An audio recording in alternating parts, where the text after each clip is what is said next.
Aujourd'hui, nous fêtons notre Dieu qui nous a été révélé par Jésus-Christ. Nous croyons en un seul Dieu, en trois personnes. Les trois personnes divines sont le Père, qui est le Créateur, le Fils unique engendré, qui est le Verbe fait chair en Jésus-Christ, et le Saint-Esprit, qui est la puissance par laquelle le Père agit. Notre Dieu n'est pas un Dieu solitaire, perché là-haut dans les nuages. Il est un Dieu en relation. Le Père est Dieu, le Fils est Dieu, le Saint-Esprit est Dieu, réunis dans une unité toute puissante. Le Père aime le Fils et le Fils aime le Père. Des deux procède le Saint-Esprit. Notre Dieu trinitaire s'est fait proche des hommes en s'incarnant en la personne de Jésus-Christ. Il a partagé notre condition humaine, il a vécu parmi nous. À Noël, il se révèle comme l'Emmanuel, Dieu avec nous. La Sainte Trinité est un mystère, c'est-à-dire que nous ne finirons jamais de l'approfondir durant toute notre vie. Nous y trouverons toujours un gain de sens. Frères et sœurs, sachons que Dieu a tellement aimé le monde qu'il a donné son Fils unique afin que quiconque croit en lui ne se perde pas, mais obtienne la vie éternelle. Le Père donne le Fils, il l'engendre. Le Fils, retourné auprès du Père à la Pentecôte, donne l'Esprit Saint à son Église. Le Fils a été donné pour que le monde soit sauvé. C'est l'Esprit Saint qui l'accompagne et réalise la volonté de Dieu dans sa mission. Aujourd'hui, Saint Paul, dans la lettre aux Corinthiens, nous dit « Frères, soyez dans la joie, cherchez la perfection, encouragez-vous, soyez d'accord entre vous, vivez en paix.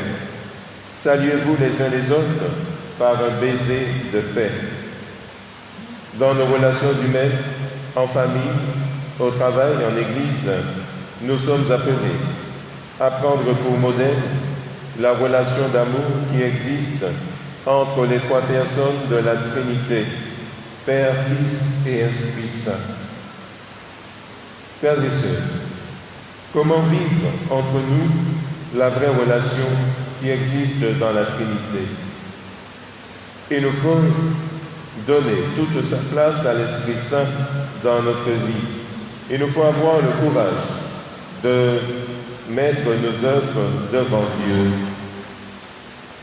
Cela implique de revoir nos manières de faire, de penser et de parler à la lumière de l'Évangile, afin d'être éclairés sur notre péché.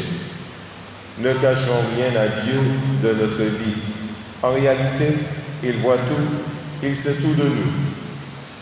Aucun de nos actes, aucune de nos pensées ne lui échappe, même si elles peuvent échapper aux hommes. Dieu a la parfaite connaissance de ce que nous sommes. Mais Jésus-Christ, Dieu à travers lui, nous montre le bon chemin. Et avec tout cela, il nous laisse libres, il n'oblige personne. Frères et sœurs, Dieu a envoyé son Fils unique dans le monde, non pas pour juger le monde, mais pour que par lui, le monde soit sauvé. Nous n'avons pas à avoir peur de lui, il ne nous veut aucun mal, il ne nous veut que du bien. Les commandements, les exhortations, les épreuves, les corrections que nous recevons nous servent à grandir en sagesse et nous rendent plus forts dans l'épreuve.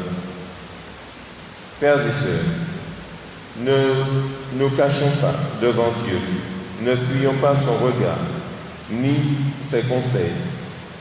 Au contraire, disons-lui merci. Nous pouvons sans crainte venir à lui et demander pardon de nos fautes. Il veut nous accueillir. Dieu nous invite à laisser le chemin du péché et à nous convertir. Il ne rejette personne. Dieu veut nous faire connaître l'expérience de l'amour qui existe dans la Trinité et cette unité qui existe entre les trois personnes de la Trinité. Jésus le dit, il est venu parmi les hommes comme le médecin, qui vient non pas pour les bien-portants, mais pour les malades. Frères et sœurs, réjouissons-nous d'avoir mis notre foi en un Dieu qui voit tout de notre vie, à qui rien n'échappe et qui nous laisse la liberté de revenir à lui sans nous condamner. C'est lui qui connaît le mieux l'origine de notre mal, notre manque d'amour, notre manque d'unité dans notre vie avec nous-mêmes et avec les autres. Il nous connaît. Il connaît aussi le remède à ce mal. Frères et sœurs, le Seigneur veut que nous fassions l'expérience de l'amour trinitaire, de l'unité de cette Trinité.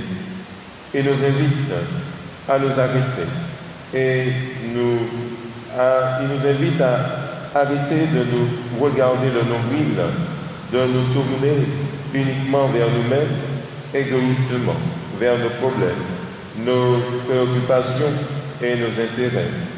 Frères et sœurs, comme le Dieu trinitaire, sommes-nous des êtres de relation ou bien sommes-nous repliés égoïstement sur nous-mêmes? Avons-nous du temps gratuit pour les autres dans notre agenda?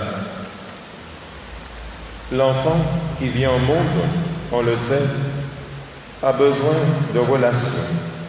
Lors de sa venue, il a besoin qu'on le touche, qu'on lui parle. Il y va de sa survie, de son équilibre au niveau mental, psychologique et affectif. Aujourd'hui, beaucoup de nos compatriotes vivent au milieu de la foule de façon anonyme. Les réseaux sociaux nous plongent dans des relations virtuelles qui ne remplacent pas une vraie rencontre. La solitude fait que des hommes et des femmes n'ont personne à qui parler. Peut-être leur chat ou leur chien ou leur poisson rouge. La solitude gagne du terrain et beaucoup meurent dans l'anonymat. Avec l'individualisme rampant, le chacun pour soi et l'égoïsme avancent. Pour beaucoup, la seule réelle rencontre de la journée se résume au passage du facteur, de l'infirmière ou de la plateforme électronique internationale qui, au bout du monde, propose de la voyance par téléphone ou de gagner une croisière à condition de donner son numéro de carte bleue, ce qui n'est pas à faire. Frères et sœurs, dans une période où les outils de communication n'ont cessé de se développer, la misère dans la relation humaine est là. La division est là. Il nous revient de faire tomber les barrières sociales, raciales, les blocages idéologiques et autres haines et rancunes qui empêchent la relation à l'autre. Seul le pardon, l'amour du prochain, la réconciliation sont capables de nous ouvrir à l'attention pour nos frères et sœurs.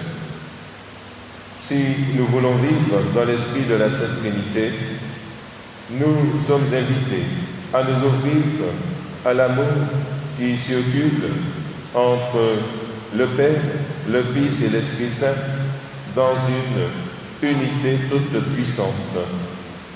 Jésus nous le donne gratuitement. Sachons l'accueillir et surtout, ne le gardons pas pour nous seuls. Sachons le redonner autour de nous. Faisons ce que Saint Paul nous dit dans la lettre aux Corinthiens, encouragez-vous, vivez dans la paix les uns avec les autres, saluez-vous les uns les autres par un baiser de paix. C'est cela, vivre l'amour trinitaire. Amen.